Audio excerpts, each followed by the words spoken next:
So there's often a lot of insecurity about learning and the learning process. People feel stupid, or they feel like they can't learn. They're not a good enough learner.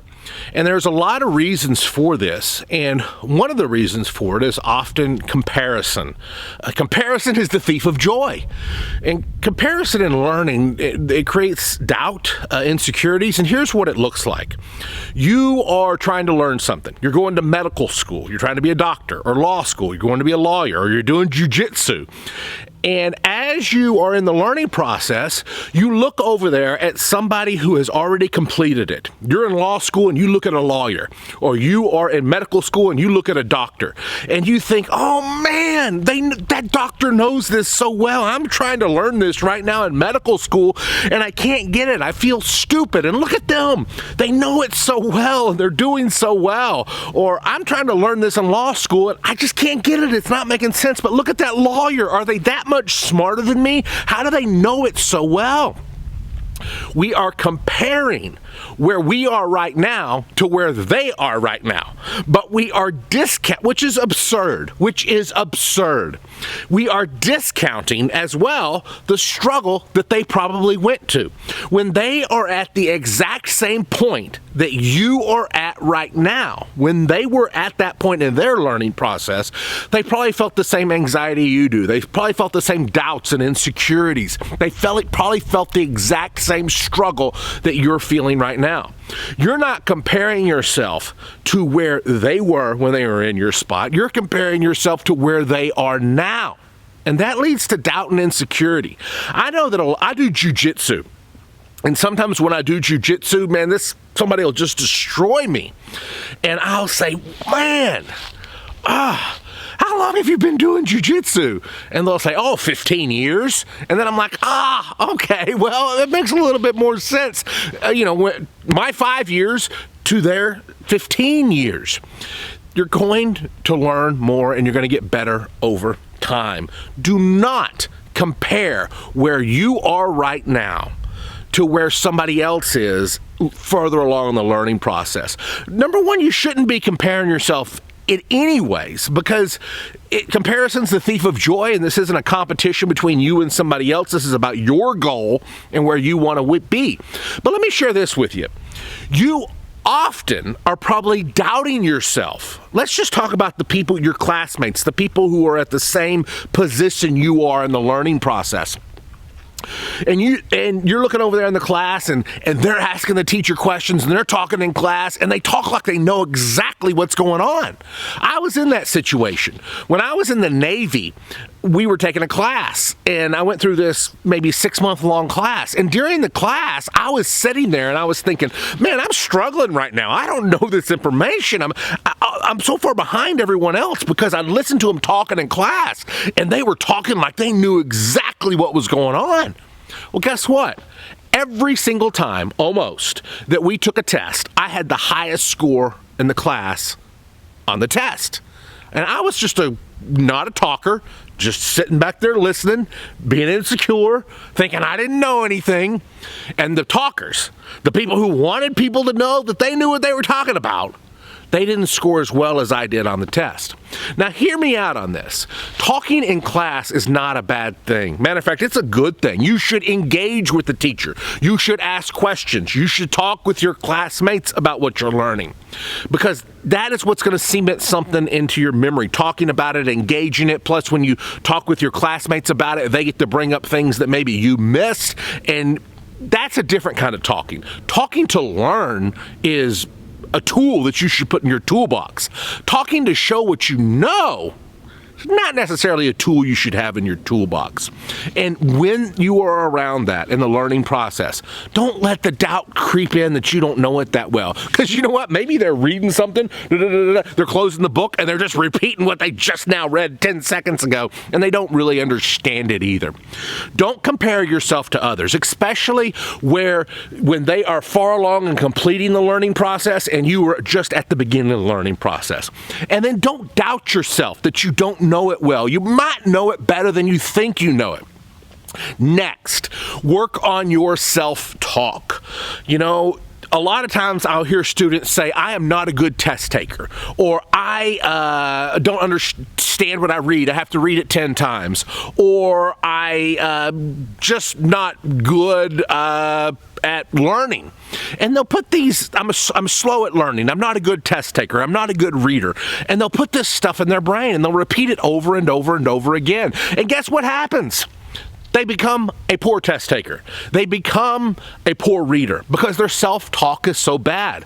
Watch your self-talk. Stop telling yourself that you're a bad test taker. That is a self-fulfilling prophecy. You may eventually become a bad test taker because you have convinced yourself that you are a bad test taker.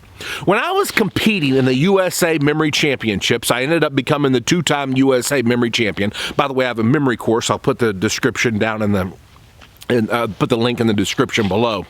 When I was training for the USA Memory Championships, I was very aware of my self-talk. And I created an audio, a 5-minute audio, and the audio would say things like, I'm good under pressure. Time is on my side. I love memorizing names. I love memorizing numbers. I'm good at memorizing names. I'm good at memorizing numbers. Remembering numbers is easy for me. Remembering a deck of cards is easy for me. I see images quickly for numbers. Time is on my side. I perform well under pressure. And I had this recording of myself saying these things that was important for me to keep in mind.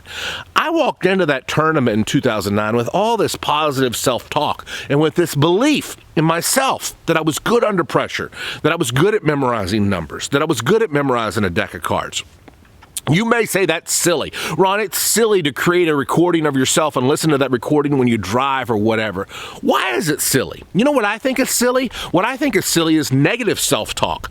Convincing yourself why you can't do something. Convincing yourself that you're a poor learner. Convincing yourself that you're a bad test taker. That's what I think is silly. And we're all doing that. It's so easy for that. And I read the comments on these YouTube videos all the time.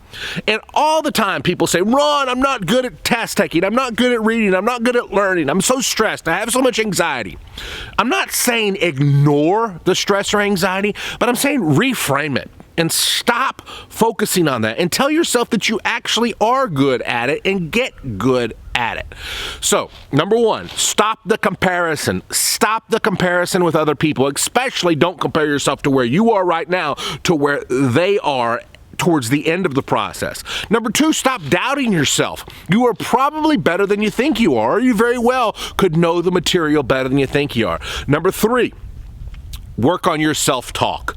Work on positive talk. Even create a recording if it's necessary. And my last tip on how to be a better learner and stop this doubt and insecurity in the learning process is be okay being a slow learner. Let me say that again. Be okay being a slow learner. And here's what I mean. You know, I read a quote by Sir Francis Bacon, and he said something similar to that the person who reads 10 books and rereads them and rereads them and reads them again and then thinks about them and then debates about them and then talks about them is better off than the person who just zooms through 20 books.